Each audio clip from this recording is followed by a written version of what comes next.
Sir. Did you take care of them here? I just spent the last 40 minutes with her. I don't know if I took care of her or not. You can call her name. I don't know if she's, I don't know what else she got there. Trustee Patterson. Present. Trustee Miller. Here. Trustee Williams. Here. Trustee McOwen. Present. Trustee Ning. Present. Trustee Jaros. Trustee Saunders. Here. Trustee Torres. Present. Trustee White. Present. Quorum is present, ma'am.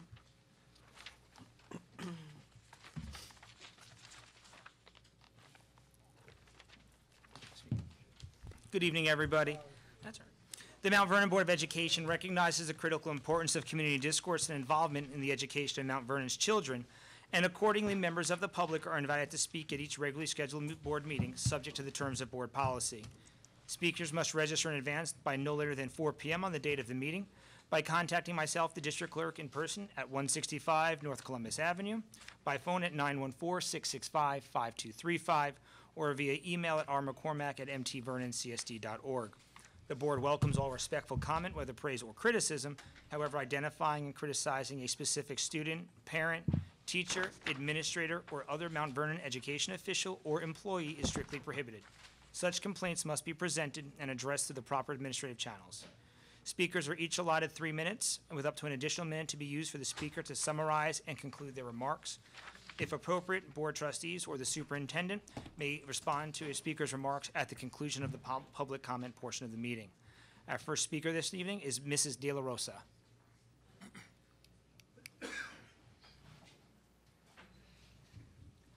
She's going. She's good. All right. That concludes public speaking, Madam President. Oh, okay. What do I have next? Or the superintendent. Oh, report of the superintendent? Good evening, everyone. Good evening. I have a few things I'd like to share with you this evening. But first, before I get into my report, I'd like to take this opportunity to ask all of the members of the superintendent's cabinet to please stand.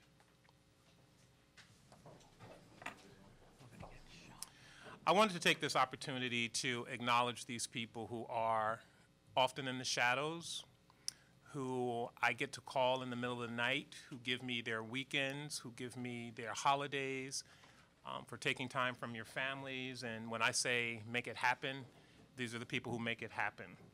And I would be remiss if I did not give them kudos for the extraordinary work that they have done to help move the 2020 vision forward, and for often standing in the shadows and sometimes barely getting recognized for their hard work.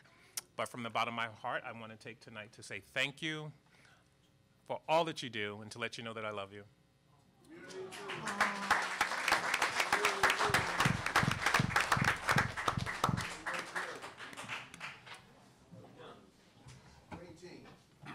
Extraordinary team. And on that vein, I am pleased tonight, as many of you are aware, the Mount Vernon High School CTE program. Plaques are up there. Okay. Okay. Thank you. As many of you are aware, the Mount Vernon High School CTE program has seen a rebirth in recent years.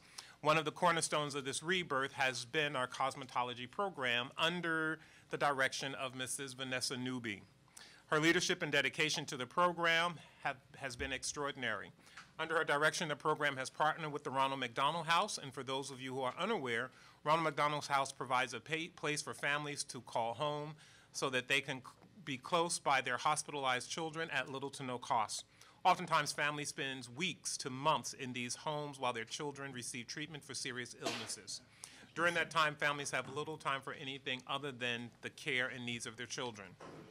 Recognizing that parents in this unfortunate situation sometimes need the support as well, Mrs. Newby developed a partnership with the Ronald McDonald House in Valhalla. Her students there went to visit on a regular basis and provide hair care treatments, including haircuts, hairstyling, trims, and blowouts. This partnership has provided an opportunity for our students to gain hands-on experience by offering parents a variety of hair care treatment, but most importantly, this program provides parents who give so much to their children a much-needed respite and downtime, even if just for a few moments. So these students have done an amazing job tonight, so I'd like to begin by presenting the Nightlight Award to Ms. Vanessa Newby, and then we will present to her students.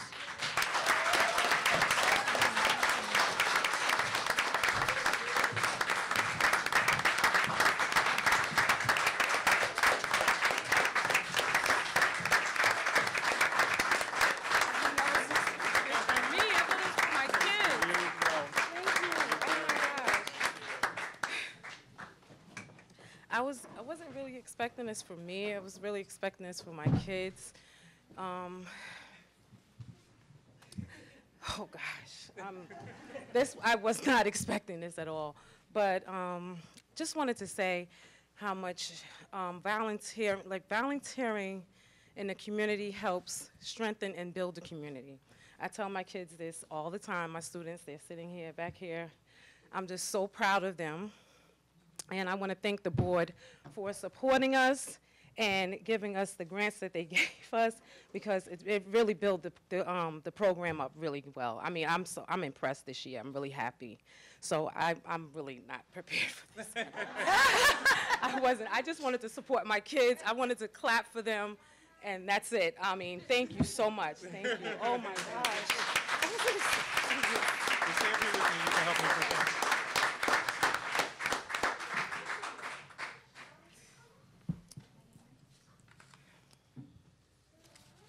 When your name is called, if you'll come up, and we'd like to present the plaque to you that reads, the Mount Vernon City School District Nightlight Award is presented in recognition for a service to the families at the Ronald McDonald House, April 9, 2019.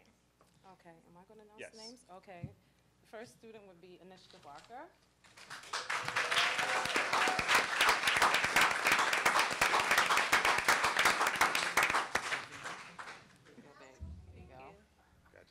Congratulations, yeah.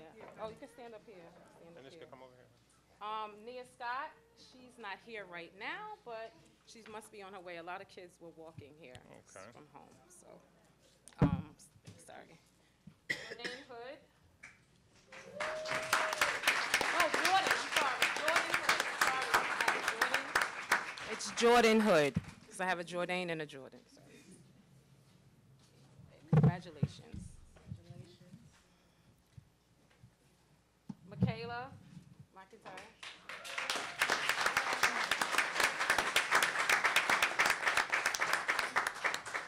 Congratulations, babe. I'm so proud of my girls. Here you are.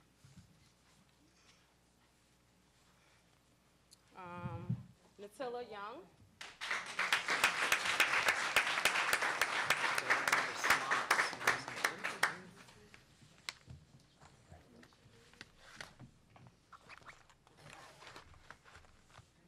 Niall Norton.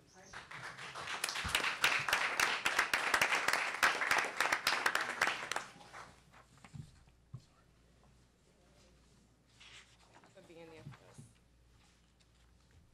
Natalie Ferreras, not here right now, couldn't make it. Queenie Lawrence.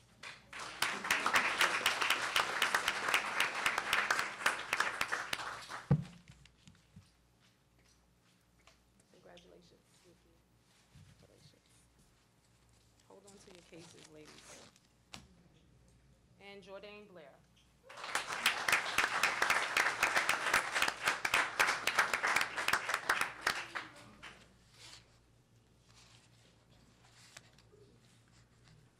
I'm going to come around and do that to all of you. Congratulations.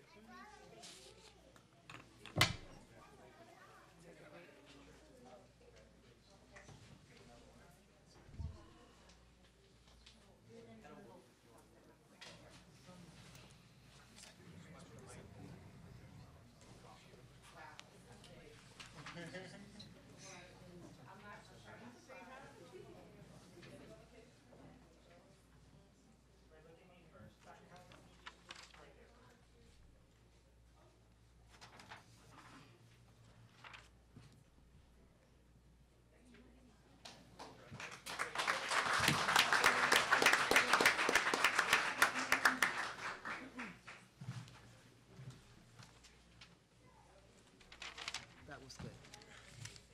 I'm good.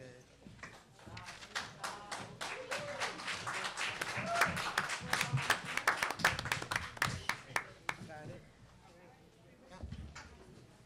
Thank you again. You're welcome. Thank you.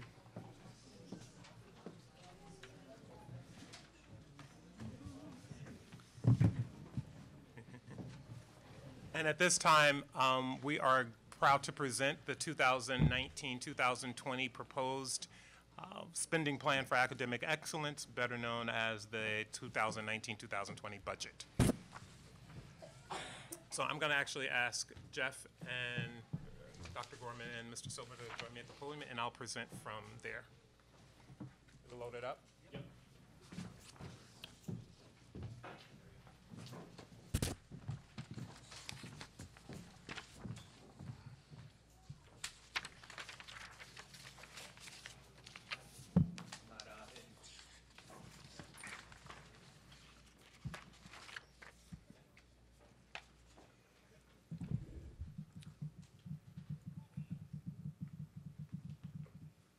Thank you.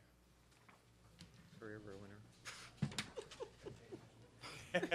Okay, I appreciate that.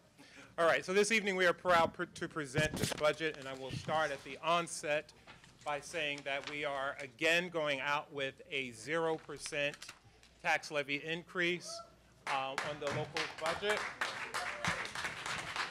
This is an extraordinary feat and unprecedented, not just in Mount Vernon, but across the state.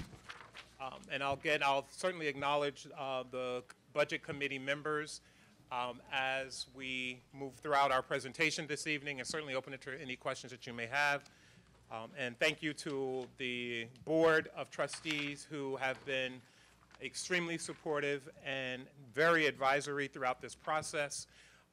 And we certainly want to be mindful of our board goals that have been developed collaboratively in conjunction with the administration, and the development of the mission statement, again in collaboration with the Board of Trustees and input from our stakeholders. These board goals are multi-year goals. We are in the process of revamping them, but they are centered around the successful implementation of the 2020 vision, making sure that there are resources available to assess and evaluate the existing systems designed to measure student progress for all students, to ensure the successful implementation of the 2016 bond referendum, which is an edict from our community, and to improve communication and engagement amongst all of our stakeholders in an effort to enhance and strengthen our partnerships and our school community. The executive budget is clear that we have promised to deliver a budget that represents a spending plan that grows programs, retains staff, and ensures a focus on student achievement, while at the same time maintaining the same tax levy last year while not increasing the taxes for the fourth time in 5 years. The plan includes contractual obligations, and some of these things are non-negotiable to the extent that these are fixed costs that are part of our spending plan, health benefits, support for our pre-K-8 reconfiguration, facilities planning and preparation for our high schools of choice, improving professional development, which has been integral to our success and our growth as a district, creating systems for increased accountability, and raising expectations for our staff and students. This includes an emphasis on literacy, mathematics, our STEAM initiative, and best practices in teaching and learning. Best practices represented from sound educational research based on an international model, not a national model, but an international model. And certainly kudos to our board members and community representatives who have served in an advisory capacity on the Budget Committee. If you could just stand so you can be acknowledged. Our Budget Chair, Trustee Arlene Torres, Board President Wanda White, Trustee Melissa Munoz-Patterson, community representatives Thomas Keller, and Mr. Rick Powers. If they're here this evening.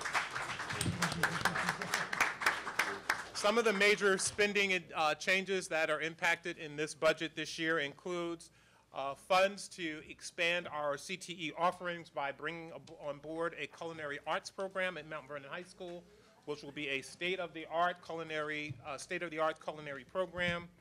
$800,000 to finish bringing our labs on board, our science labs at Grimes and Trapphagen School. Money to outfit the girls' locker rooms to be in line with the work that's been done in the boys' locker rooms.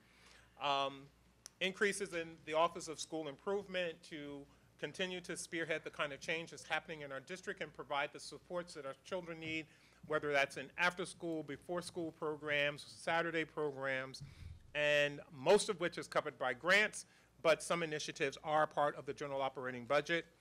The replacement of our gym floors at Parker, Williams, and Trapphagen schools. A multi-year phase-in plan for the replacement of old carpet at Lincoln School. It is a huge project, and we've made a commitment to gradually replace that carpet over a multi-year plan and increase security enhancements in the building. Replacing the chiller system at Trapphagen that is currently dysfunctional. Increase in building repairs, including bathroom renovations, window repairs, electrical and plumbing projects, and some stage drapery. We are also looking to bring on board a new box truck, and that will make our district a little more efficient and eliminate the need to do as much renting as we do with some of the work going on in our district. District-wide window repairs, increase in services for students with disabilities.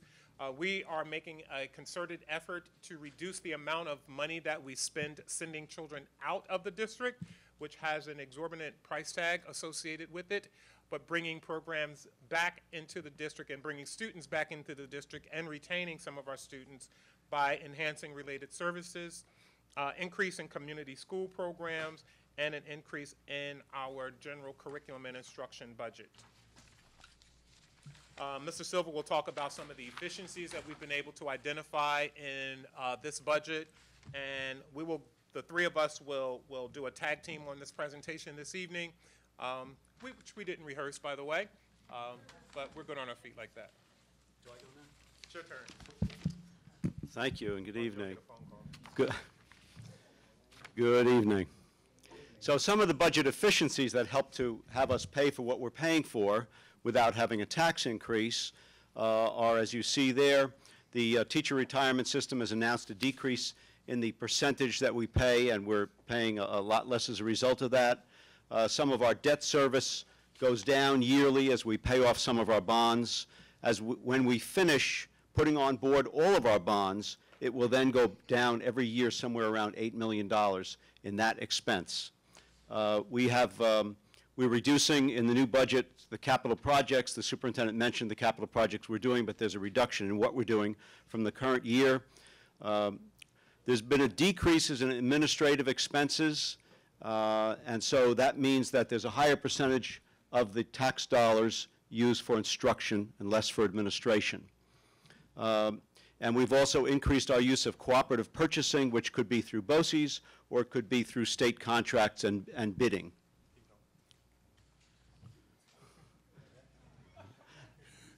I like that too. So on the left-hand side, you can see how the budget has increased over the past 5 years. And on the right-hand side, as important and more important to the taxpayers is how little the budget, the taxes have changed since this administration got here in 2014-15. So this is our 5th budget, and there has been less than 1% increase altogether in the 5 years that we have been here.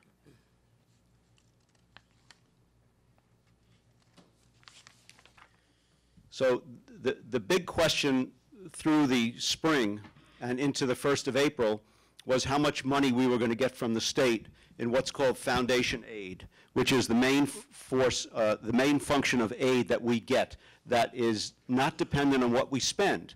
All the other things that we get in the state aid are based on what we spend. So what we spend on bonds or on buildings, we get back because we spend it. On foundation aid, it's just additional money. So there was a discussion. The governor had proposed 1.8 increase in the foundation aid. We ended up with 3.8% increase and $2.8 million increase in foundation aid. That made the difference between our having to make major cuts or increase the taxes, and so we are very pleased with this additional money. And I was going to mention the fund balance. So this budget includes $5.6 million in fund balance used. 5.8 million fund balance, 4.6 is from restricted fund balance, meaning that it can only be used for certain purposes.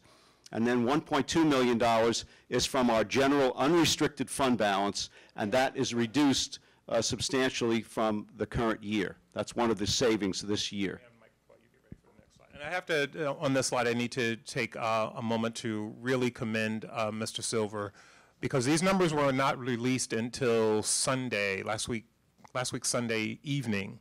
And at that point, Mr. Silver had to essentially reconstruct some of the numbers in the budget in order for us to meet a pretty aggressive timetable in terms of being able to present this budget to this evening. So special kudos to Mr. Silver for taking that on, and again, giving me so much of his personal time in order to make this happen.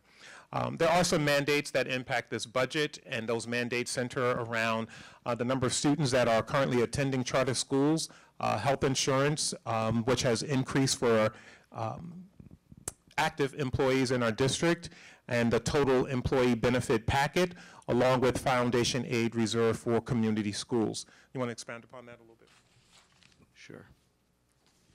Charter schools are something that we cannot control at all. The tuition for a charter school child is somewhere between $18,000 and $30,000, depending upon whether they are classified or not classified, and the amount of classification that they have. So we have added, I believe at the last board meeting, the board recognized that there were some 5 or 6 new charter schools, and with a number of more children going. And so this is just going up, and the state pays us very little as help for this. It is part of our state aid. There's 2 parts to it, supplemental aid and our transitional aid in charter school aid, but it is not nearly enough. It's millions of dollars less than we really need. And we don't save 5 cents by a kid going to charter school. It's not like we're taking a 3rd grade class from Lincoln School and putting them in the charter school. There's kids from all the grades, from all the schools, and it doesn't make any difference in the staffing that we need. It saves us nothing whatsoever. Those schools are not necessarily in Mount Vernon. And that's right. Only one of those 15 schools is in Mount Vernon. All the rest are in, most of them are in the Bronx. I think one or 2 might be in Manhattan. And our children have the right to just go there if they wish and if they meet the criteria to go there. Health insurance costs have gone up almost 7%. We belong to a consortium of 23 school districts. I'm on the board of directors of that, and they have to make a choice about what they're going to do. For retired employees, there was no increase in cost at all for this year. Retired employees are about 1/4 of our total expense. So this is a little pie chart to show where the money comes from. I can't see. So our administration is 9% of the budget, and you can see the other parts of it. The lion's share is our program, which is our instructional program for the kids, and then capital is our spending on school improvements and other areas related to that. And here's our sources of income. State aid is the second largest. Our property taxes are the largest. That's not quite equal. And then we have other revenue sources, and fund balance is 2% of the budget total. One of the things we're working on is trying to get this distribution of revenue changed by lobbying, advocating on behalf of the district and lobbying with policymakers so that there is a smaller contribution that rests on the backs of the property taxes and more on state aid. So I will actually be meeting this Thursday.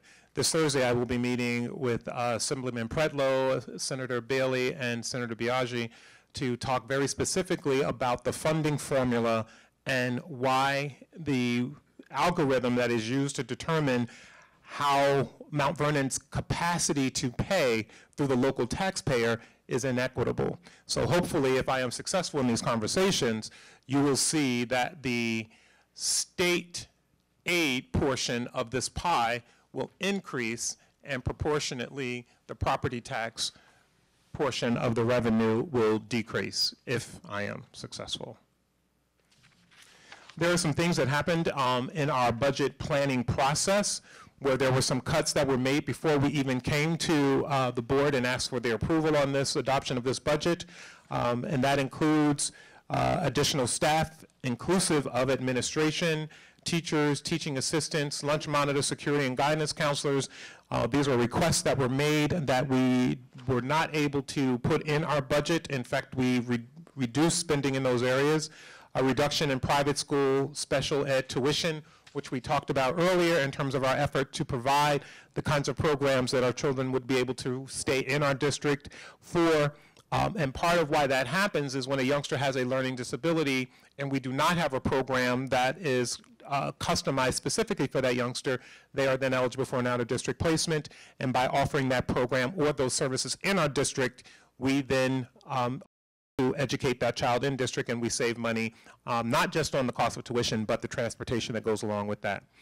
There is a reduction in payments for out-of-district school placements, maximizing textbooks and resources, and conducting a complete inventory of the books that are in our buildings and make sure we're just not stockpiling or warehousing books that are not being utilized. Technology services have been cut back. We had a very aggressive technology plan, and it remains aggressive, but we recognize that there were some things that we needed to plan out over a multi-year design as opposed to trying to do so much all at one time, and again, a reduction in out-of-district special ed transportation costs. And Dr. Gorman is going to come and talk about our return on our investment. How do we know that the funds that we have been utilizing has in fact been a worthy investment of taxpayer dollars? Good evening, everyone. Good evening. Good evening. Before I start, I want to acknowledge and thank Dr. BC, Dr. Gayon, and Dr. Walden for providing a lot of this data for us as we take a look at how our schools are progressing. So as you saw in our presentation a couple of weeks ago, in a 3-year period, I would say our dollars are doing good for us because we've moved from schools out of priority and focused standing to all but one of our schools in good standing, and I think that is a major accomplishment for this district. So thank you. Click. And as you can see, along with that come increased percentages in English language arts and literacy and mathematics. Next year there'll be a focus on literacy throughout the district in all content areas, so that'll be a main theme that will come through all of our professional learning experiences next year. And you see the grades that we are starting to make increases in this budget. We will be providing a grade 7 summer camp for all students that are in jeopardy of failing. So they will hopefully close that gap from 7th grade to 8th grade, and you look at the data where we're using our data to inform our instruction. So we will have a concerted effort in the summer so we don't lose those gaps, and we hopefully increase our gains in 7th grade to 8th grade, which we saw a dip in this year. Similarly with mathematics, those are pretty strong gains in numeracy throughout the district through grades 3 to 8. And then you could see another breakdown by school and a breakdown of mathematics through school. And so you see the programs and the consistency and the implementation of fidelity, the collaboration of the district, the consistency of our leadership team, the professional development being put into our teachers, the coaching that's going on, the follow-through, and the learning is increasing. So it looks like our efforts are pointing in the right direction. And here's a look at of our regions with advanced designation. Those are starting to increase, meaning kids are college and career ready. They're not just graduating. We're starting to see kids excel in our high schools across the board. So again, we believe that what we're doing collectively is working. You'll never see one thing equates to another in education because there's so many factors. There's home, there's parents, there's relationships, there's best practices, but collectively we believe the culture is shifted, and we're using the systems, the leadership, and the collaboration to start to get our kids to comparable levels throughout the United States and through the world.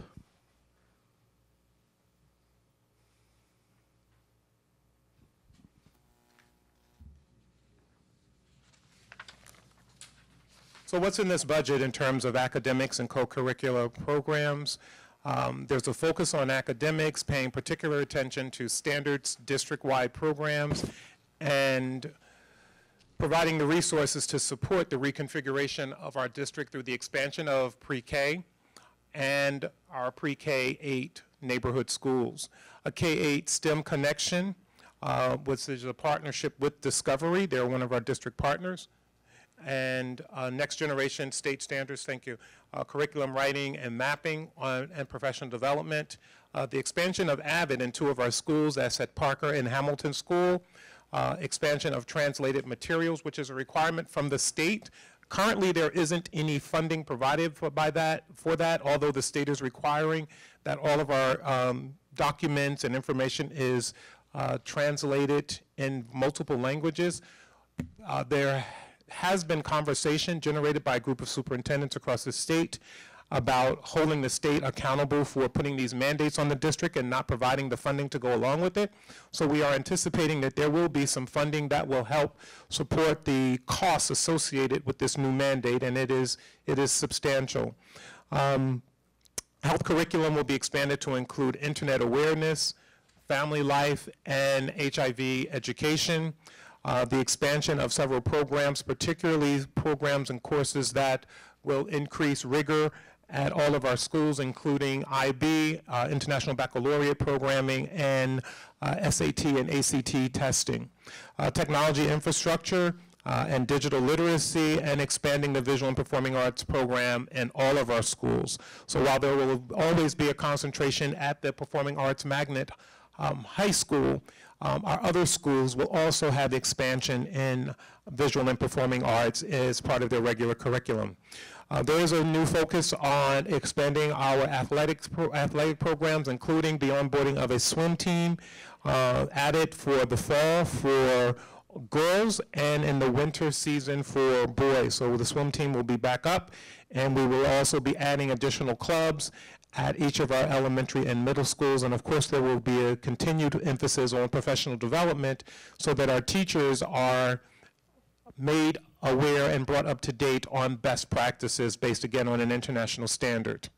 So what's in this budget to ensure that we're meeting the needs of all students? There's a reduction of students in out-of-district placements, an increase in program services, PD, district-wide issues dealing with students who are predisposed to trauma and environmental, social, emotional needs. This is a huge issue in our community, and we have to begin to provide the kind of support that our students need in order to address their issues and exposure to trauma and some of the social and emotional issues that sometimes impede their capacity to be able to function at their best.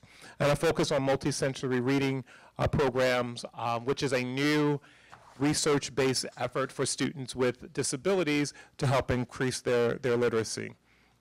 Dr. Gorman? I can get a swig of water. The microphone. Yep, in addition, the Office of School Improvement is incredibly busy. These are just some of our continued initiatives that will be built into our budget, including partnerships with colleges, middle states accreditations, which is another form of self-studies at 2 of our elementary schools, the mobile van family resource center, the family mathematic nights have been nothing short of spectacular. Thank you, Dr. Beasy and your team.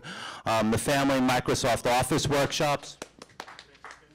And then using our consultants strategically. And so a time ago, it used to be everybody and anybody, and now it's a very specific concerted group of consultants that are providing consistent services to our staff. So there is a continuity, and there is an incredible amount of collaboration between the Office of School Improvement, between the Office of Curriculum Instruction, between Student Services, and the entire district. And I think that's why we're having so much success recently. Lastly, Mr. Silver, you want to take this last slide on facilities, transportation, and safety?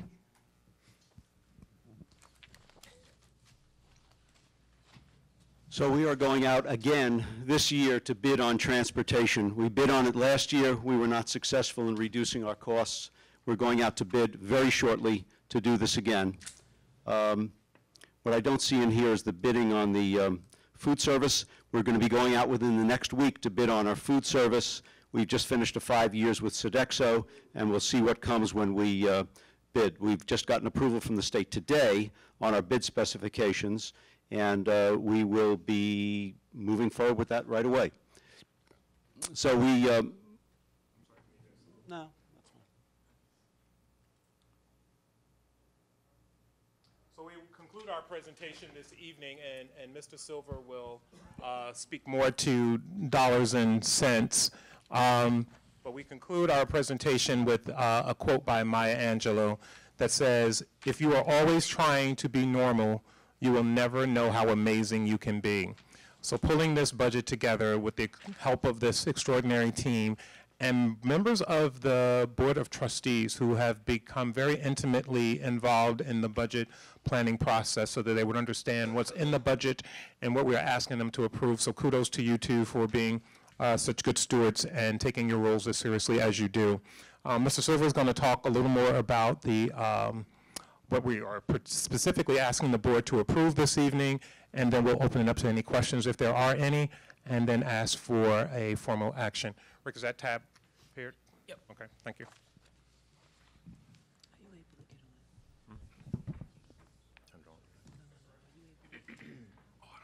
So this budget contemplates a 1.63% increase in the budget itself, or a little over $4 million, $4.1 million. This takes into account all the increases, decreases, the tax rate staying the same, our tax levy will remain the same. Our obligations to the library are a separate amount that comes from the library, from people who they pay the taxes, goes through us to the libraries. And so this budget only contemplates our spending, nothing to do with the library. Board members, you have the budget itself. On the first page of the budget is just taxes and then general revenues. On the second page is all the state aid. On the third page is how we use the fund balance. In each case where there's fund balance, on page 3, we've shown how much we're using and how much is left and what the purpose of it is. All of those purposes are to reduce expenditures or to cut the increase in expenditures, such as to offset debt service for bonds, to offset the increase in workers' comp insurance, to offset employee retirement expenses. Teacher retirement expenses are not a part of our reserves, although the law just changed that we can do that starting with the next budget year. So that's page 3. Then we go into superintendent's areas, instruction, which is the biggest pages of all. Near the end, we talk about teacher retirement, health insurance, Social Security, some of the biggest factors. We're paying almost $29 million for our health insurance. That certainly is not going down. We spoke about that before. At the end, we talk about the capital projects that the superintendent already mentioned that we are doing. I have to give special thanks to Dr. Gorman, who has just been with me from October to now, every day helping me with this, as of course the superintendent and the board and the budget committee has, as well as my deputy Saji. But Dr. Gorman has really put together the graphics for me, helped me with the Schoology, which was our successful online effort this year for the first time to have all our budgeting done without paper, except for the paper that I produce, which kind of makes up for that. But all of the building principals had to submit their budgets online, and then they had to defend with the cabinet members, including the superintendent, Dr. Gorman, myself, and Dr. Bennett Conroy, and Mrs. Gagnon-Krupewski, and others.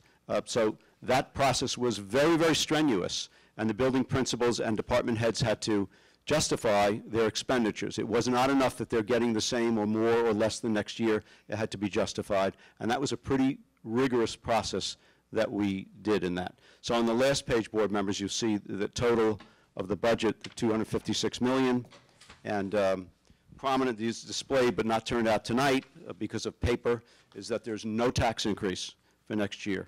So we consider that to be pretty important. Nobody else in the state has ever done this. And if there are any questions, we'll be glad to answer them as best as we can. I'll start. From the audience Who's or from that? us? From us or from the audience? From Board of Trustees, please. A numbers question. Mr. Silver, what was what percentage of our income was state aid in previous years as compared to this year? It's pretty close. That has not changed materially. the percentage. So it's not that we're getting a big increase in state aid percentage-wise, it's rather that we were expecting a big cut and that the cut didn't materialize? We were expecting the increase to be Less than it was, less than much less half than of it- what it was right. a year ago, yes. Okay. But the budget was also lower, and so that weighs out pretty much the same for an increase. Okay, that's what I thought. It's good to have the context. This is high, this increase, though, is higher than last year's increase in the foundation aid. Right. What do you anticipate the impact on our credit rating being with proposing another 0% tax budget? Well, we've spoken before that Standard & Poor's and Moody's do not like it when we do not take advantage of available funds. We might have a higher rating than we do now. We do know that our rating now is the highest that Mount Vernon has ever had, but it could likely, possibly be higher if we had increased the taxes. But we don't know that, but they didn't complain about it in the last cycle, well, because we had the 0.89% increase. It wasn't all we could get. We were way under the tax cap, less than Which half. was still the lowest in Westchester, if I remember correctly. In Or terms second of lowest. increase? Yeah, last year. Yes, Yeah, yes. And this year, we're definitely the lowest. that's for sure. The other thing I'd like to point out to trustees and to the public is that moving forward, we need to be very mindful that we cannot continue to go out with a 0% tax levy increase. Because over time, what that does is it decreases our ability to increase the budget because of the 2% cap. And by not taking advantage of that, so to speak, it's nice to say that politically, but from a fiscal standpoint, we cannot continue to do this. So we do not anticipate that next year's budget will be a 0% tax levy. And I think as we plan, and even under advisement of the budget committee, we have to anticipate that there will be gradual increases in the general operating budget moving forward. That's absolutely right, and that was, as the members of the Budget Committee know, that's been a major concern of mine. I do pay a lot of taxes, but I'm very concerned long-term in sustaining the level of services that we've been bringing back. I have been through the budget in, well, more detail than I have been done in previous years, actually. And I just want to say I appreciate very much the Budget Committee, letting me sit in on your meetings and ask nosy questions. And particular kudos to Trustee Torres and Trustee Munoz-Patterson, who Melissa, I'm very impressed, and in as short a time as you've been on the board, you have dove into this like something quite ferocious, and it's impressive to see how much attention you're giving this. I appreciate it on behalf of all of us. In addition, I just wanted to highlight one other thing that I noticed in the budget, which I'm very pleased with, is we are more than doubling the budget for public outreach and public information. I just wanted to highlight that is a concern I know that we all share as a board. It's been one of our priorities for the last few years, and in our revamped priorities, which will be unveiled relatively soon, it remains a priority of the board to increase communication, and this budget is one way that we're showing that we're serious about it. So thank you. Thank you very much. And at this time, I will ask the board to entertain a resolution to adopt the proposed 2019-2020 spending plan. Thank you, sir. Well done. Jeff, thank you.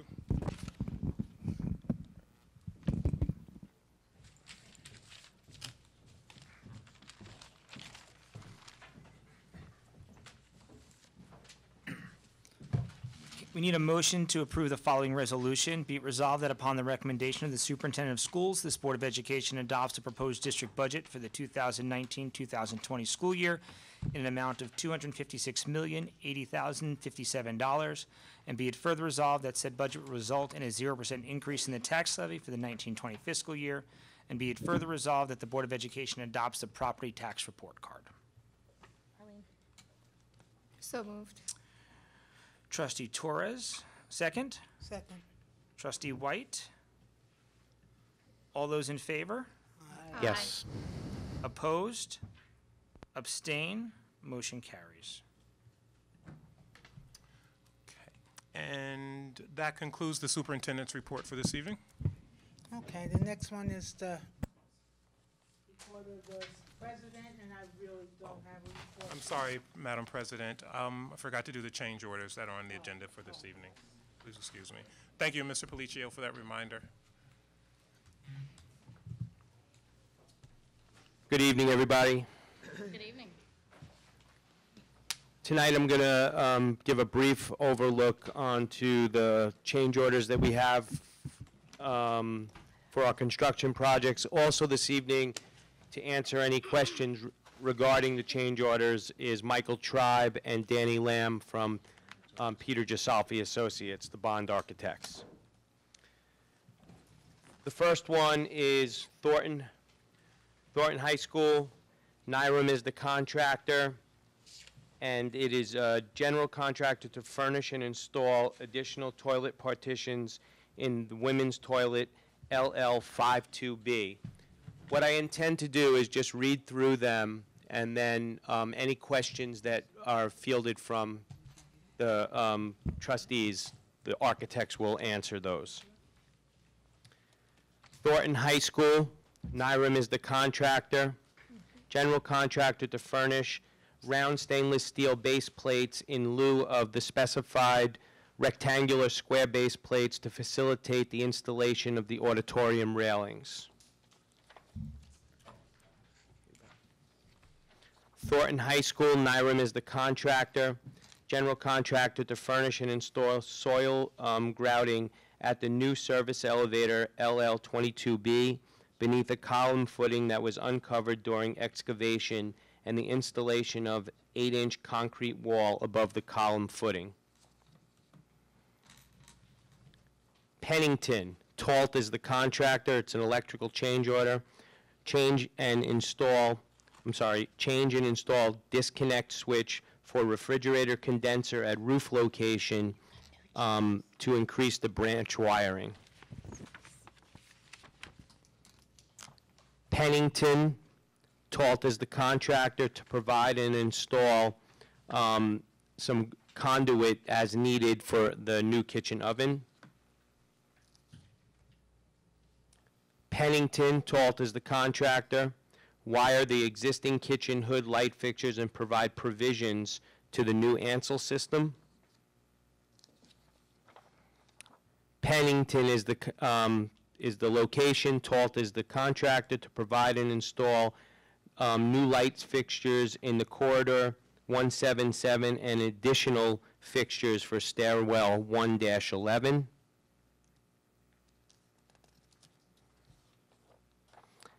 Pennington, NYREM is the contractor. Furnish and install 30 cubic feet of mud set for 202 square feet of vapor barrier and 61 cubic feet of rigid insulation for the new walk-in refrigerator. Pennington, NYREM is the contractor. Furnish and install an HVAC panel for rooms 255 and 260. NYREM is the contractor.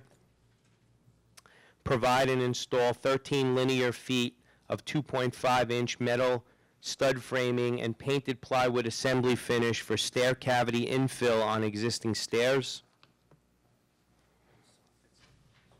Sorry. And the soffits in the classrooms. This is a deduct back charge. The Graham front entrance alterations, and Dobtal is the contractor.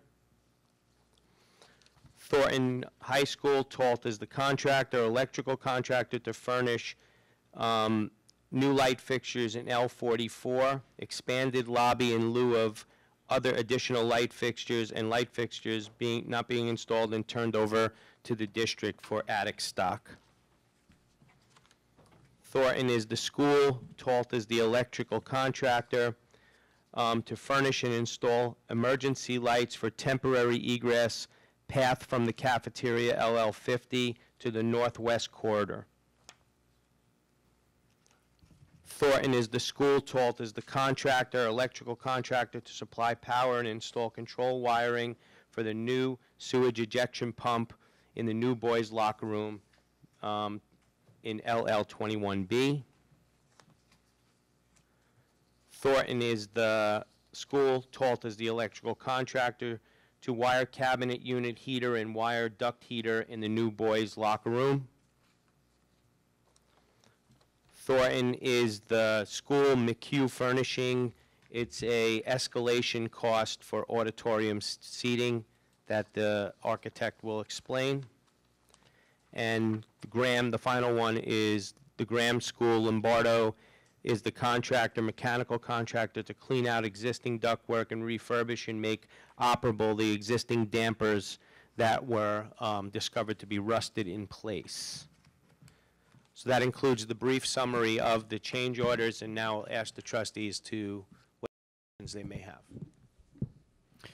I have a question. The Pennington kitchen and refrigerator work, there's several change orders relating to connecting the kitchen, right, connecting the new refrigerator, connecting the Ansel system, et cetera. These are just, it's not a change order to have a new kitchen at Pennington, is it? Good evening. My name is Michael Tribe from Peter Gisolfi Associates Architects. There are a couple of different change orders there. One is related to the walk-in freezer. And originally we were going to keep the existing one. The same as the other parts and pieces of the kitchen. Everybody told us the equipment was in good shape. There was no reason to replace equipment. When they took the freezer apart, they found that the actual construction of that freezer has a underfloor construction that had to be rebuilt. So that's that change order for the grout, and the insulation is to rebuild that. And we actually installed a brand new freezer in place of the old one. The other two electrical charges, there's one to bring power to the reinstallation of the oven.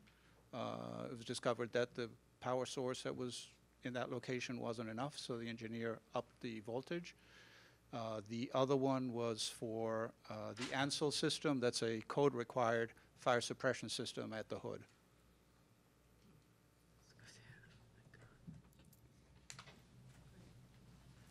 Any other questions? Yeah. Mr. Colicchio, what do we do without scrap metal? Do we have any type of agreement with all the work being done? Do we recycle any of that? For metal during demolition on our Yeah, the demolition that's done in the district, are we able to Is that a savings? Typically, the contractor recycles all the materials that come out of demolition. So it doesn't go to a dump. It actually goes and gets recycled. Right. So if you're referring to the cost. No. No, I was just wondering what we do with the scrap metal, if they recycle it or if we recycle it. And that's part of the contract, of Right. the demolition contract. Did you have a question? Any more questions? You were going to talk about the yeah, that one. Oh, the escalation of the seating. Yes. This, and I think this you would even find if you're working on your own residence. If you order, let's say, windows, or you order carpet, but you don't install it for over a year, most manufacturers will increase the cost of that material because you've gone to the next year. So there's an automatic surcharge that just happens year after year after year. In this particular case, I think it was 4%. And we tried to negotiate with these fellows, but that's just their standard. It could have been installed the previous year if the project had been stayed on schedule. Unfortunately, the project is delayed, and okay. And because of the delay, this was ordered late. So we have also discovered that the delay was a direct result of the GC. So that is going to be part of the charge back to the GC during negotiations in the final pay rec. This was a delay caused by the general contractor. So we will try to recover 100% of that money during the litigation portion of this. We will hold back final payments and negotiate from that point of leverage. And what? Step in, Ken. We can't hear you. Just so everyone's aware, the contract for the actual seating was bought directly from the manufacturer, McHugh Furnishing, not through the general contractor, so that's why it had to be addressed separately, or they wouldn't have delivered the seats. Right. And when is the project with the GC anticipated to be finished? So I think the seating is actually being installed right now. The actual date of the theater opening is in May. Yeah, on May 20th, we turn it over to the school for a performance in early June. Substantial completion. Talking to the mic. Thanks. On May 20th, we turn the project over to the school for their, the theater part of the project, to the school for their performance in early June. Substantial completion will begin at that particular moment, and then throughout the summer, we will do outside site work, as I explained at the last meeting. So we're very confident by early August, we will have completion of the entire project. And that is the point at which you start negotiating with them for holdbacks, et cetera? Probably before that, Okay. right? We're going to start this at the substantial completion Right. mark. And as frustrating as it is to pay for 2 years of increments, I'm sure that's still less than the storage cost would have been had we had them delivered 2 years ago, right? What do you do with 1,700 chairs? Yeah, I mean, the logistics of it alone would have been enough to Yeah. be run, but yes, it would have been more costly. Yeah. So, If there's no other questions, thank you. And that actually does conclude the superintendent's report. And I really don't have a report except to welcome everyone who came out on this rainy night. So I'll start with committee reports. Dr. Ning. Okay. Didn't you want to go into it? Good evening, everyone. The Education Committee met last Monday on, no, I'm sorry, it was last Wednesday, April 3rd at 8 a.m. And we had a presentation from Mr. McGrath, Joseph McGrath, about the computer-based testing, which took place the previous week in 2 schools, Graham and Turner, for grade 7, 6th, 7th, and 8th grade. This was the first time, I believe, that computer-based testing is being implemented in the district and in the state. I also, at least we had those 2 schools for trial. Teachers were trained prior to that. The teachers were involved in those schools. They were mock tests given to them, to the students, and so they tested the readiness, their own, the readiness of the children to, face these 2 exams come, the state tests, during the state tests.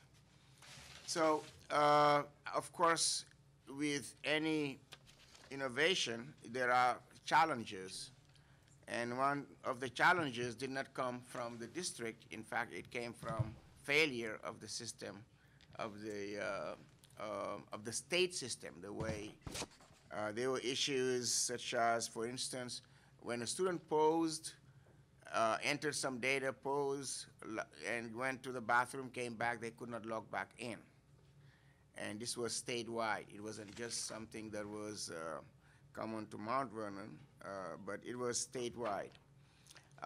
Overall, for the testing during those 2 weeks, only 4 students did not get a chance to, only 4 students were affected by those failure of the technology here in Mount Vernon.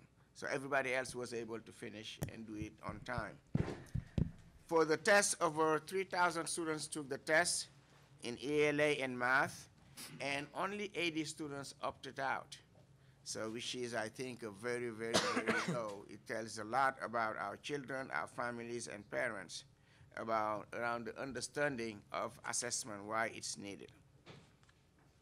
So then we had another presentation around the pool, the use of the pool. I think today we have, in fact, right, some of the staff that talked about, for instance, creating lifeguard course for Mount Vernon students.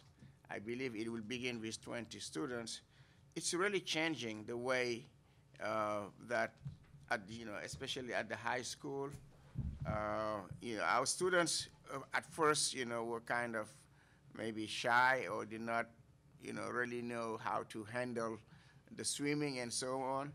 However, there is an increase really from the children, from Mount Vernon High School students in the interest in wanting to do swimming. And that explains why, for instance, the two, I think Dr. Hamilton presented, was it you, Dr. Hamilton, about the teams, the athletic teams, the two swimming teams that will take place, in boys and girls. In fall would be the boys, and in spring will be the girls, right? Yes. Yep. So, this is good for Mount Vernon, I believe. We spoke about outsourcing also the activities of the pool, making it in order to generate revenues. One area, that they're working on is how do we involve the other two high schools, in the activities of the pools. So, there are suggestions that the last period be reserved for just those two high schools, Thornton and the STEAM Academy. And there was suggestion also that one day of the week be reserved just for those two high schools, so that students benefit as well, from using the pool. So those were the two issues, that we discussed. There are questions, of course, that we would like to bring up, and I will consult with Dr. Gorman, who's been very supportive to our committee, providing us the data, providing us with anything that we request so far.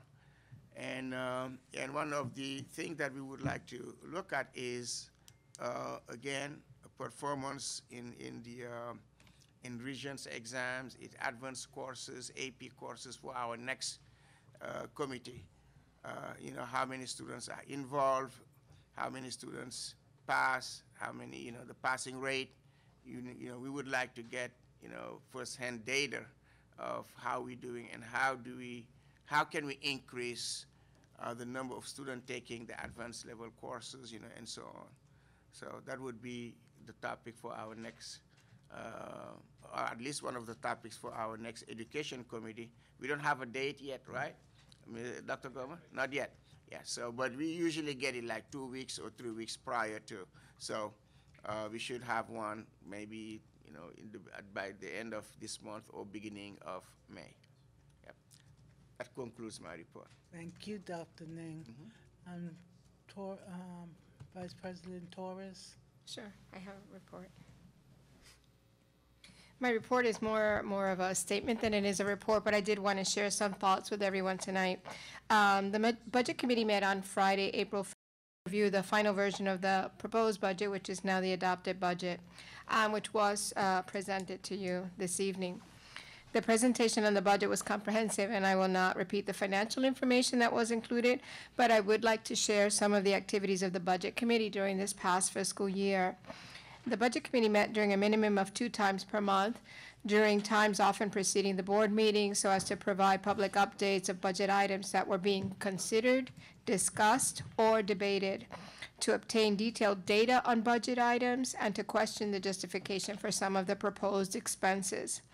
During some meetings, we have had additional board members present, though never more than 4, and we have seen increased engagement and participation in budget matters from the board overall. This is a positive outcome, both for the board and for the district. At the inception of the fiscal year, we began discussions concerning the creation of a multi-year budget that would allow the district to anticipate revenue and expenses and prioritize accordingly, so that the district could provide an excellent academic education to all students while simultaneously fulfilling its role as a fiscal steward of the public's dollars.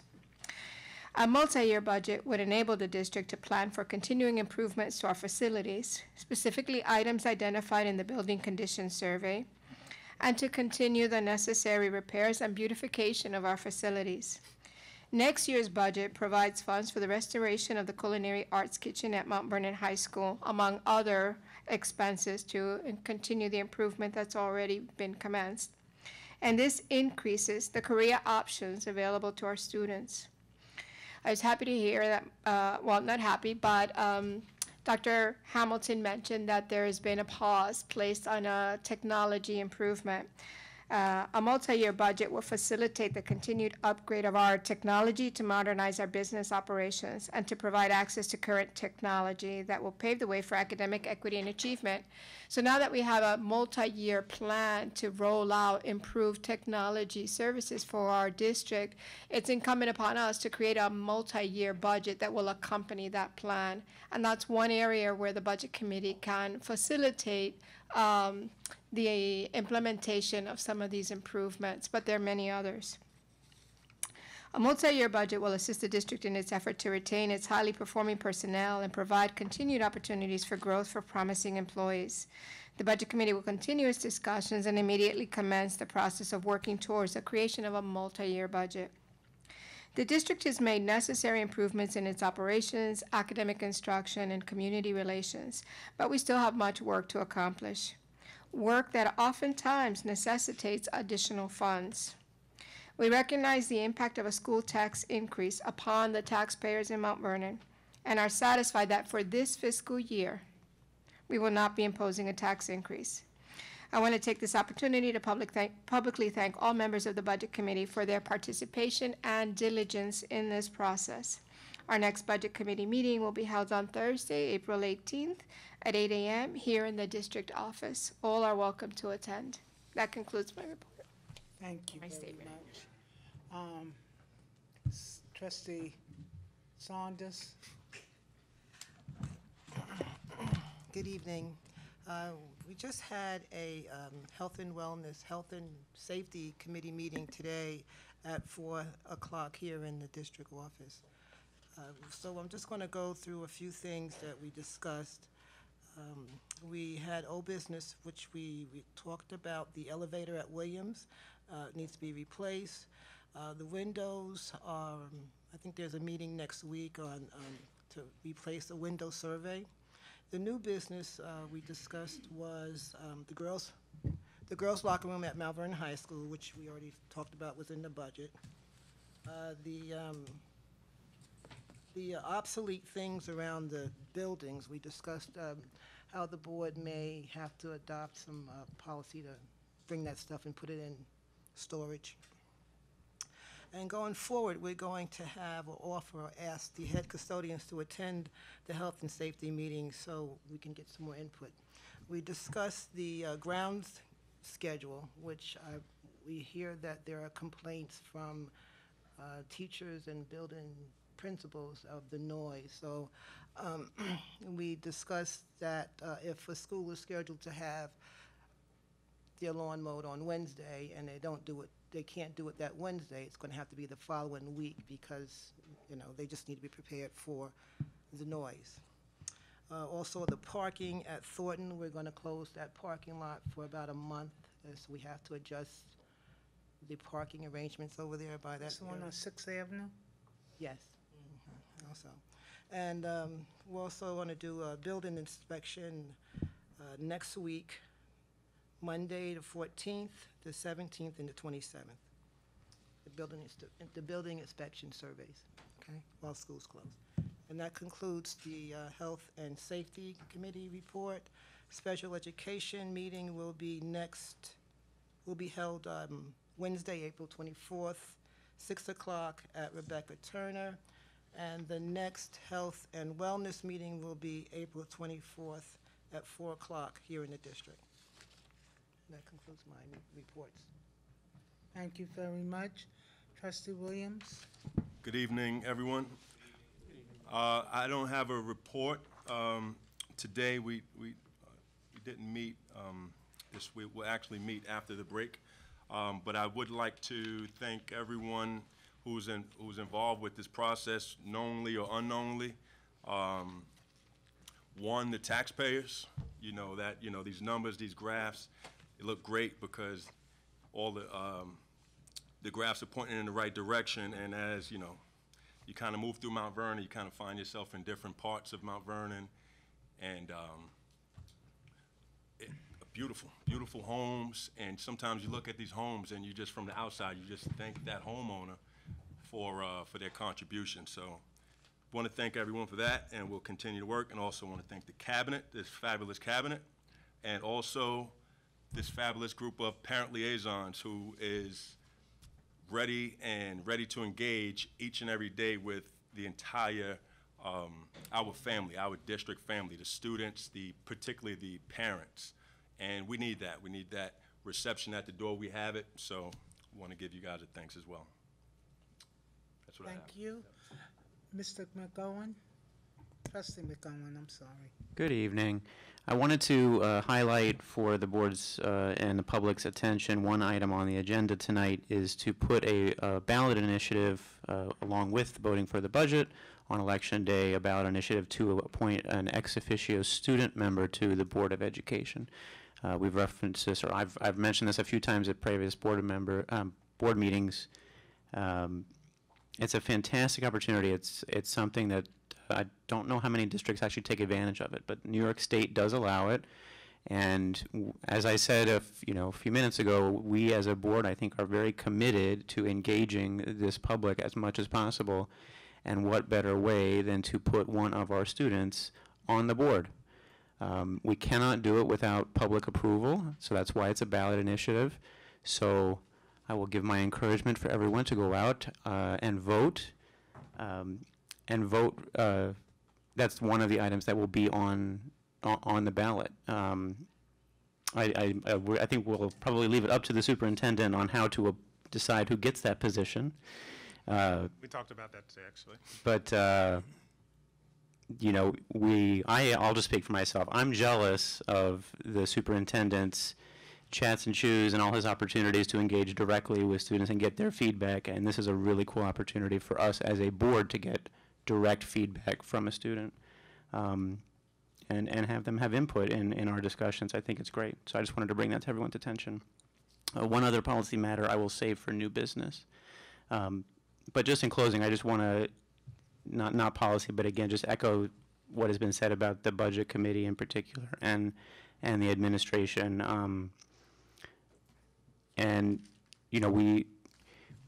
It takes a lot to, of course it takes a lot to get a 0% budget, a tax increase, but the whole process is just taken so seriously and so rigorously by this administration. And every year I have noticed that the discussions about budgets start earlier and earlier and earlier in the school year for good reason. And now we're at the point, finally I'm hearing, where we can start having, a multi-year budget, which 5 years ago would have been unthinkable, that the district could be organized and planned well enough to start that process. And it's only through 5 very hard-working years of our superintendent and his cabinet and various members of the budget committee that we can get to a point where we are organized enough as an administration and as a business, right, the business of the district, that it's taken very seriously, and you can see the results. I'm so impressed and thankful for the people who put more effort into this than I do, and than anyone else does. So thank you. And your votes matter, and not just for school board. I mean, look at Assemblyman Pretlow and the things he's done for the district. Who your governor is, who your local assemblyman is.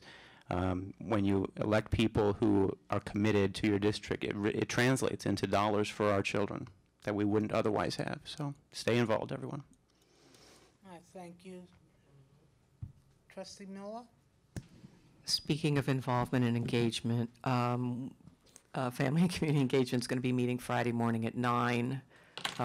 We are preparing to hold our Beyond the Badge event field day, which was postponed due to weather from last fall. So we'll be meeting on that. I also attended a school board candidates forum last night, and we're still hearing the community asking for more outreach, more outreach, more outreach. And so I do want to revisit the idea of that parent resource center, because I really feel that having the van, the mobile van is great. I feel like having a space within the district where parents can come on a regular basis is critical to our success. And I think the parent liaisons, Dr. BC, are doing an incredible job, and I think that a lot of the frustration that the community has around getting parents involved is just that it's taking a while. But I think some of the programs are starting to take hold, like the Facebook Live, the Chat and Choose. I think we are training slowly but surely, training the public that to understand that we do have the resources and there are a lot of things at their fingertips. That's my report. Thank you. And I didn't skip over, but Trustee Patterson? You didn't skip me because I don't have a report. report. I'm sorry. There you And Now that trust- the budget is put to bed, though, we will have a meeting in the next 2-3 weeks. Okay. And Trustee still have Giroux not saying. Okay, let's move on. Thank you, everyone. Acceptance of the minutes. 3-5, motion. Motion. Trustee Miller, Second. trustee McOwen, all those in favor? Aye. Opposed? Motion carries. Accepting minutes. Motion to approve the minutes of 3:19. Motion.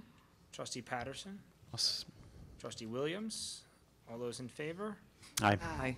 Opposed? Abstain? Motion carries. Executive session. And we'll enter into executive session. Need a motion to enter an executive session this evening for the purposes of discussing the employment history of a specific person or person, to review special education matters, and to receive advice from the attorney, Student matters. and student matters. Motion. Trustee White, Second. trustee McOwen, all those in favor? Aye. Opposed? Abstain? It Motion should, carries.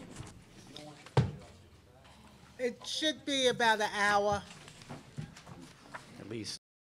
Can we have a motion to reconvene to public session, please? So, Trustee second. Saunders, I Second. hear a second from trustee Giroux. All those in favor? Aye. Aye. Opposed? Abstain? Motion carries. Opportunity for board members to remove an item from the consent agenda. We're all good with that? Mm-hmm. Approval of consent agenda? Motion? I can't make a motion. I'll make a motion. Trustee McOwen. Trustee Saunders. All those in favor? Aye. Opposed? Abstain? Motion carries. Now we're into new business. I have one item, Madam President. Just in terms of, have you considered appointees from the board for the task force? Only one person said something to me, and that was Andrea Saunders. I thought, didn't I thought you were appointing. Well, I mean, I like people to say I'm volunteering so that they can, What are we talking about? you This is know you the have task time. force, I'm It's a I would task force. definitely the do task that. force to address the community task force around student violence, Culture. student culture, yes. I was trying to give it a positive Yes. spin. So when I asked President White if she would appoint 2 board representatives to be a part of that task force. Okay. And Well, the I- first meeting that's- is on the May 20th? May 20th at At 6:30. 6:00. Oh, 6:30. 6:30 to 8. I see, already we have 5 board members. I don't, Can't have 5. I volunteer. So did Israel, can it be a rotating? There will probably be, if we're successful, probably 3 meetings, 4 tops. good idea to rotate. No, that would Yeah. be. Need a that's my consistent point. presence. Consistent. Well, so Adrian, you already agree with Adrian. She asked. one other. When she saw in the Right, confidential, so she Adrian asked. Saunders. How many more do you need? And one more. I'd like 2, but it wouldn't, if there's 3, that's fine.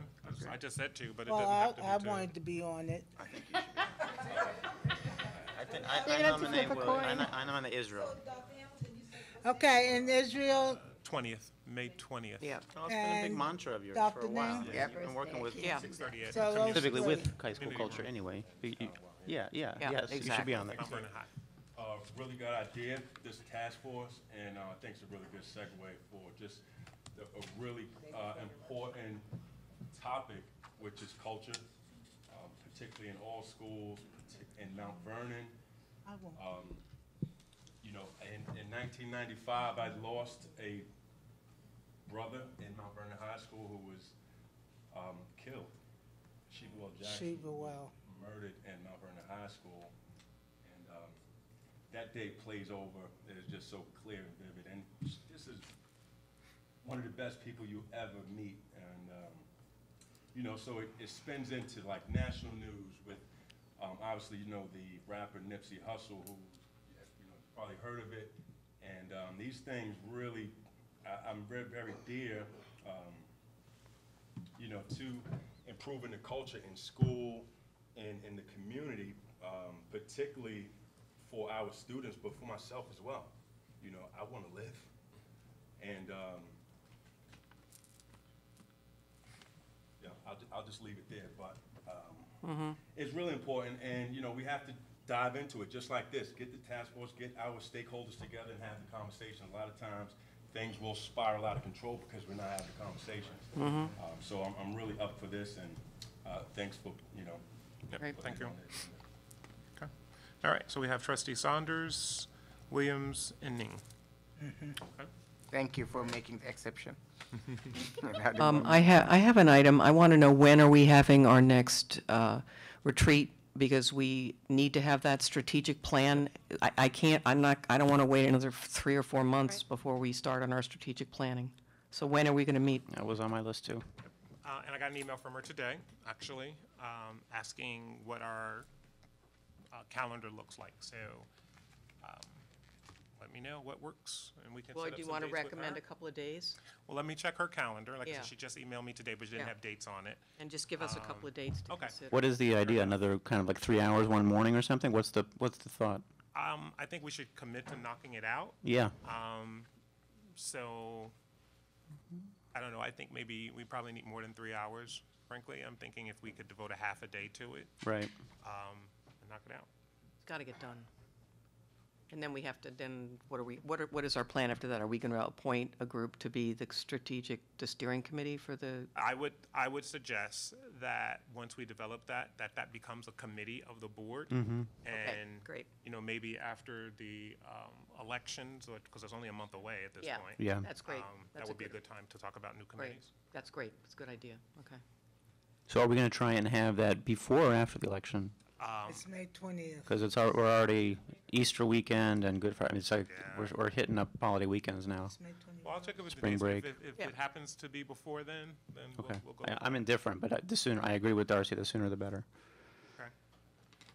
Rick, if you just help me with that with Adrian tomorrow. I had one other question, and that was, we got an email yesterday inviting the board to the opening of the bids for A.B. Davis, for the STEAM Academy. And I just wanted to know, we never got an invitation to the opening of the bids for Mandel, and I want to know why we didn't get an invitation to that. I don't know. I didn't know you got an invitation to A.B. Davis, actually. Well, we so- usually get an invitation to every one of them. At least that's my experience in the past. So I was just stand curious. corrected. I didn't know how that was happening. So this was not an invitation, it was an announcement of that. We do not invite board members to attend that, but we announce that they are welcome to attend.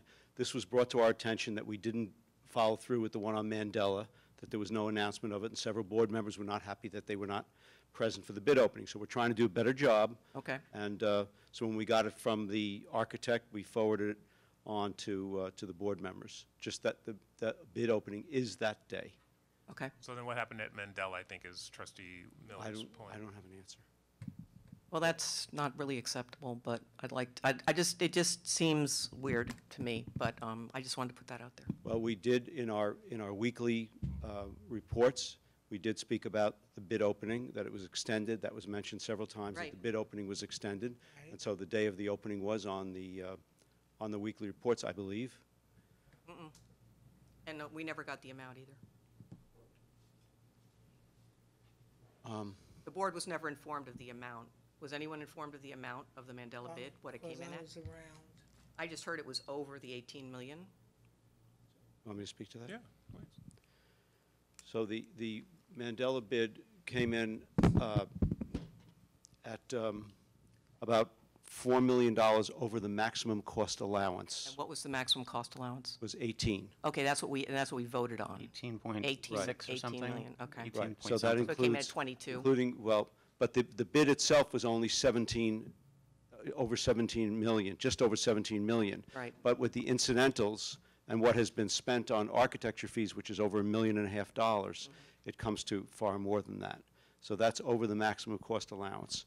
So we have been working with the state to figure out a way to cover that overage and still proceed with the project. So what do we estimate that it will cost if the 22, whatever, is that with or without contingency included, considering how? That's all contingencies included, and we are very confident that the contingencies will be far less. We did discuss that the other day in the Budget Committee. Mike was present for that as well, that the nature of this project is so different from Thornton that we don't anticipate that. And we have a very good contractor.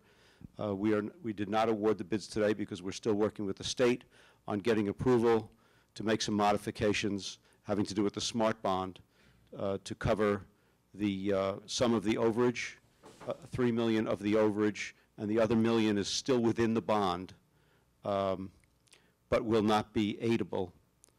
So the bottom line on this is that we received tentative approval from the state today to use $3 million of the smart bond for kindergarten, for pre-K purposes, and for everything related to security. And a security is anything that's a door in the entire building or that type of thing. There's new stair towers included, some of it at a certain percentage. But it comes to about $3 million.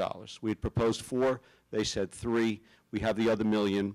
It means we will not receive state aid on $1 million of the $108 million. And so we will lose about $50,000 a year in revenue.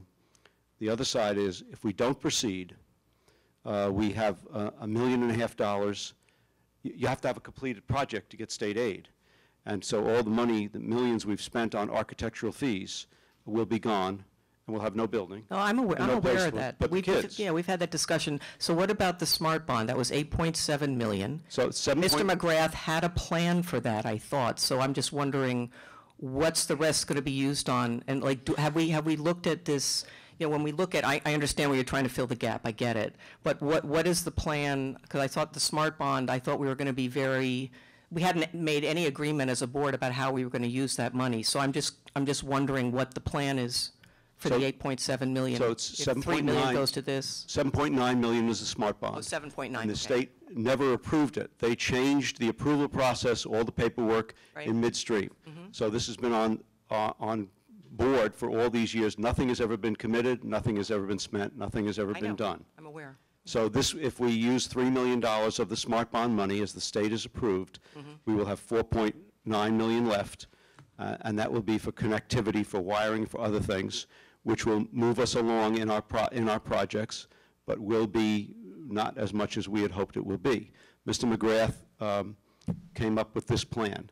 In speaking with the state today, they are asking us to revise our smart bond plan, and they will put this first on the list for approval, and we anticipate that this will go through as we will propose it. Can we see the plan? The plan has yet to be rewritten. No, but I mean, it would be nice if we could see the plan, the smart bond plan. Certainly, so Mr. McGrath is working on that with Great. others. Thank you. And as soon as that's ready, before we present it to the state, we will present it through the superintendent to the board. Yeah, that would be great to see it, because I just want to understand, what is that ultimately going to cover? Because I know I had dreams, because I was working with Mr. McGrath on that when we first were told what our award was, and then it's not approved yet, we have to wait, then we have to wait to do all the work in the buildings, because we can't do the wiring, and we can't do that kind of infrastructure until we do the construction. But I would really like to know this, and this feeds into having a long-term strategic plan. What is this going to cover in terms of our needs in the district? And I'd like to know I'd just like to know what that's going to be. Thank you. And what else is being left out will be left Well, out that's- from okay, those so $3 that's million. good. Yeah, Right, that's fine. okay. Great. Thank you, Mr. Silver. Any other new Can I- business? Yeah, just one thing. I know we've discussed that we have these adopted schools. I'm not sure we've really clarified what our roles should be. And I don't want to be obnoxious and overstep my bounds. So if we could at some point soon kind of clarify like what our roles should be. With 'cause the school, the Yeah, with the school. That way we're all on the same page. I'd like that. Okay, that'd be a good idea. And also have principals been informed, because Yes, I've principals been have- in touch with one of my principals. I have not been able to reach another one of my principals from my school, so. Principals are Principals have aware. been informed and of who's their representative. And it's mainly. What it is not, though, before, Yeah. we can talk about what it is, but what it is not an opportunity for principals to use trustees to navigate denials that I have or requests that right, they've made that I right. have Oh, not no. approved. And then they should start to advocate through Yeah. board No, trustees. No, it's not that. It's also not about just showing up the building anytime you want. Exactly, thank you It's for also that. not about that either. It's because you have to plan those. Right. Right, mainly I go to their Christmas show, their Yeah, Right. all the different big shows, events, their big the events. graduations. Yeah. In their building, Yeah. mainly. And if I'm invited to the PTA, I sit in on the PTA meeting. Yeah, that's, But that's basically it. yeah. Yes? Go ahead. New business a little bit. So I just want to go back to our board meeting at Cecil H. Parker. So leaving after the board meeting, because Cecil H. Parker, I went to Cecil H. Parker from kindergarten to 5th grade. And it was that was, the longest I've been in that school in years. And after the meeting that evening, I'm like, wow, because I have so many memories in that auditorium. But it was one person whose name just kept going over and over in my head in that auditorium. And her name is Mary D. Spells. Mary Spells, yes, Mary D. yes. Spells, a phenomenal educator She was. in Mount Vernon. And if you've seen the movie Lean on Me, she's the female version of Really? Lean on Me in the 80s. I'm talking about when things were just out of control. We had a dynamic educator, and I'm so blessed to have come through her, her school and her, her tutelage, and that just brought me to a point. I said, this should be Mary D. Spells Auditorium. So that brings me to the point where we're doing all these improvements in our gymnasiums, our floors, our media rooms, our libraries. I'd like to get together and before next year, as we're talking to, form committees and try to finalize naming some of these gyms and libraries, media rooms after, a bunch of our success stories as well. Beautiful rooms, and we do need the repetition. As our students are walking in, they need to see these tangible figures who have reached, levels of success that that they may strive for. So, just in my head, I wanted to kind of get that out of, That's what makes teaching beautiful. Yes. Yeah. Was she your teacher, your principal? No, she's the principal. She's the Was the principal. principal. Still the same. This is 30 Really? years later. 30 years. Then also. Nothing wrong with tough love. She went into retirement, came back out of retirement, she took over Rebecca Turner's. Well, it was, when they were in, Longfellow, wow. yeah, so she worked there for about a year or so until they got a principal in there. She's excellent, I mean. In North Carolina, and the lady, Your mic's off, Adrian. a lady down there knew her. She knew her from just teacher conferences. Wow. How about the change of name for Holmes? We read something a few, Oh, right. and we never revisited it. So the same thing that we did for Longfellow, from Longfellow to Turner. I think these are issues we should really revisit and bring back to the table. To see what it means for the community, for the children, for the teachers, for everyone. Okay, so. I'm certainly open to that.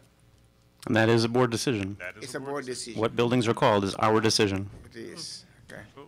Great. I have an item of new business. As a policy matter, we, in reviewing the budget, as in the budget committee, a discussion came up about transportation, and I think we have a need to have a transportation policy.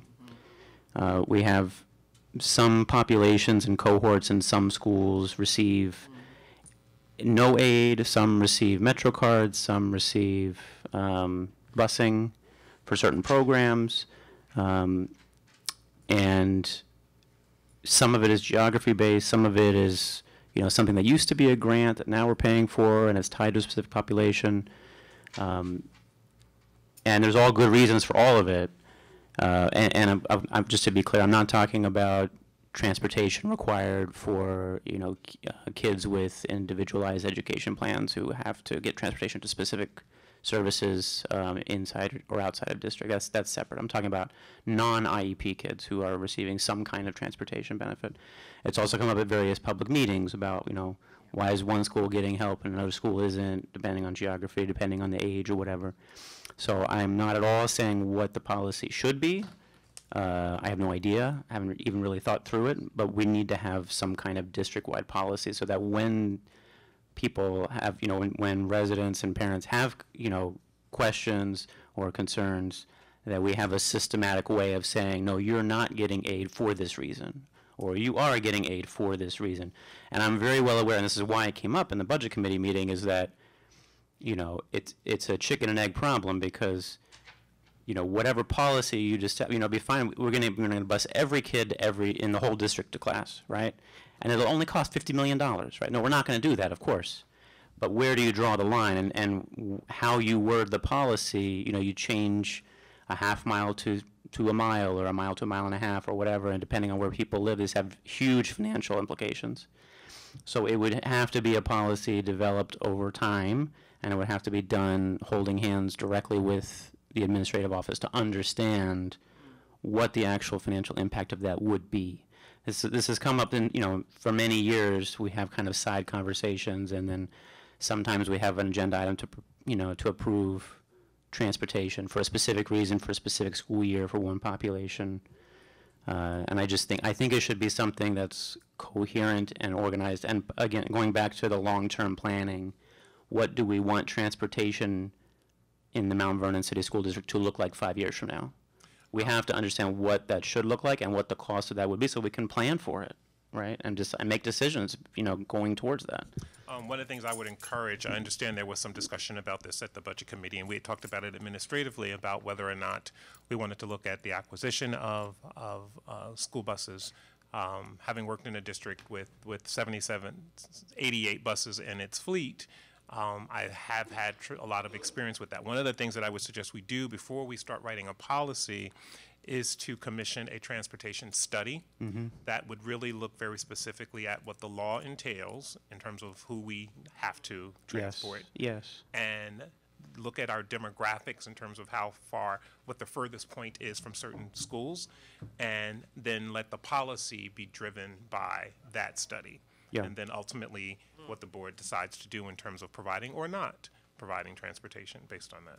I totally agree with that, because there's really three aspects, and you can't write a policy without understanding. The first is, who are the mandatory transportation needs, right? Who are by law we are required to transport some children, and where do those people live, and how far are they going, and you know, and then the second is, who are the people that, for practical reasons, it probably makes sense to bus, and we could draw that line in any number of different ways, depending on where you live, depending on what the hours are, depending on the age of the children. You know, maybe 10th graders can walk, maybe second graders shouldn't. You know, there's all sorts of these decisions. And then the third reason is extracurricular needs, right? Because sometimes we approve funding to rent buses for field trips, right, and for sporting events and for all this other reasons, right? And then there's costs and benefits to, well, if you own your own vehicles, you can just use those for extracurricular, after school, after hours programs instead of renting them. So, but it's a very, as you said, it's very complicated, and you have to have a study to understand the implications of, you know, how you write the policy. Otherwise, you know, one transportation policy could be $20 million more than another. You have to be careful about how you set this thing up in a long-term, organized way. So none of this has anything to do with the budget we're voting on now, but as in keeping with the spirit of trying to do long-term smart planning for the district, we have to set this in motion now so that maybe not even for next year, but even for the following year, like we start analyzing how this should work long-term in a equitable, consistent way across the district. So what is the next step on that? Is it you doing a study? Do we need to have a resolution about that, or how, I don't know, what do we do? What I will do is I will look and see where, what companies conduct them. Probably start with BOCES. I would imagine that Sure. that's an entity that would be able to do that. And then if not, commission someone else and then bring that proposal or a couple of proposals to the board to consider, because that would of course be an expenditure. And then, let them do that study and share their recommendations based on that study. Yeah.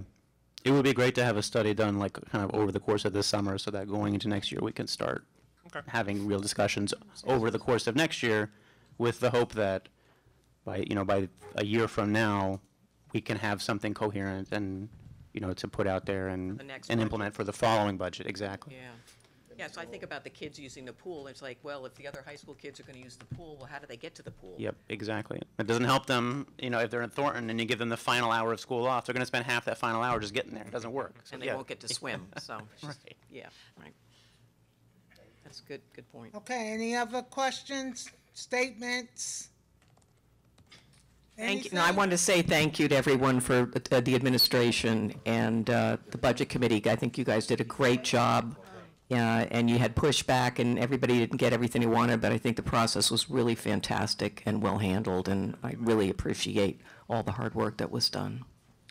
Thank you. Trustee Williams just wanted to know what the final count was for the PTA dinner dance. Well, not really the final count. I wanted to. Your mic's off, buddy. Your mic. I'm sorry. Just inform the community, those who may or may not know that this Friday, what time is it?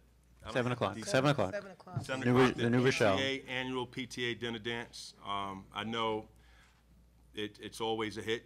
It's something that people look forward to, so I just thought it was worthy to announce in case people didn't know. Are you going to go? How do people get tickets? Mr. Silver, Ken right? Silver has tickets. I have some tickets, or it could be done through the PTA chair within Clay. So most of the people are buying them directly from her. Yep. Buy them now because there are more at the door.